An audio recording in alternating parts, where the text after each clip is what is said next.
എന്നോടിപ്പോൾ പലപ്പോഴും കുട്ടികളെ കാണുമ്പോൾ അവരെന്നോട് ചോദിക്കാറുണ്ട്, ഒരു സിവിൽ സർവൻറ്റിന് ഏറ്റവും ആവശ്യമായിട്ടുള്ള ഗുണം എന്താണ് എന്ന്. ഒരു നല്ല സിവിൽ സർവൻറ്റിന് ഏറ്റവും ആവശ്യമായിട്ടുള്ള ഗുണം എന്താണ്? അപ്പോൾ ഞാനെപ്പോഴും അവരോട് പറയുന്ന ഉത്തരം, ഒരു സിവിൽ സർവൻറ്റ് നല്ല സിവിൽ സർവൻറ്റ് ആകണം എന്നുണ്ടെങ്കിൽ എപ്പോഴും എന്നും പഠിക്കാൻ തയ്യാറായിരിക്കുക.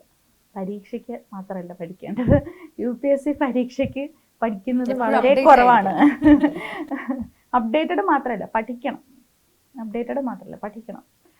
UPSC പരീക്ഷയ്ക്ക് പഠിക്കുന്നതിനേക്കാൾ കൂടുതൽ അതിനുശേഷം ഈ കഴിഞ്ഞ 10 വർഷങ്ങളിൽ ഞാൻ ഓരോ ദിവസവും പഠിച്ചിട്ടുണ്ടെന്നാണ് എനിക്ക് തോന്നുന്നത്.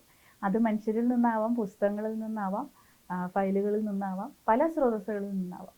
പക്ഷേ പഠിക്കാൻ താല്പര്യമുള്ള വ്യക്തികളാണ് സിവിൽ സർവീസിൽ ശരിക്കും വരേണ്ടതെന്ന് ഞാൻ പറയും. കാരണം ഒരു മേഖലയിലല്ല നമ്മൾ പ്രവർത്തിക്കുന്നത്. ഈ പറഞ്ഞതുപോലെ നമ്മൾ സേവനം അനുഷ്ഠിക്കുന്ന മേഖലകൾ പലതായിരിക്കും. അതിനുള്ള ഒരു വലിയ വിശാലമായ ക്യാൻവാസാണ് സിവിൽ സർവീസിലുള്ളത് ശരിക്കും.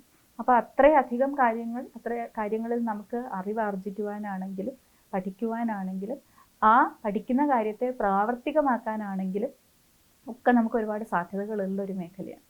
അപ്പോൾ അതുകൊണ്ട് തന്നെ എന്നെ സംബന്ധിച്ചിടത്തോളം what excites me the most about civil services are the opportunities of learning that it provides and what makes it meaningful are the opportunities of service that it provides. അപ്പോൾ ഇത് രണ്ടും എന്നെ സംബന്ധിച്ചിടത്തോളം പ്രധാനമാണ്. എനിക്ക് പഠിക്കാനും ആവശ്യത്തിന് വേണം, ഒപ്പം സേവനം അനുഷ്ഠിക്കുവാനും സേവനം നൽകുവാനും ആവശ്യത്തിന് വേണം.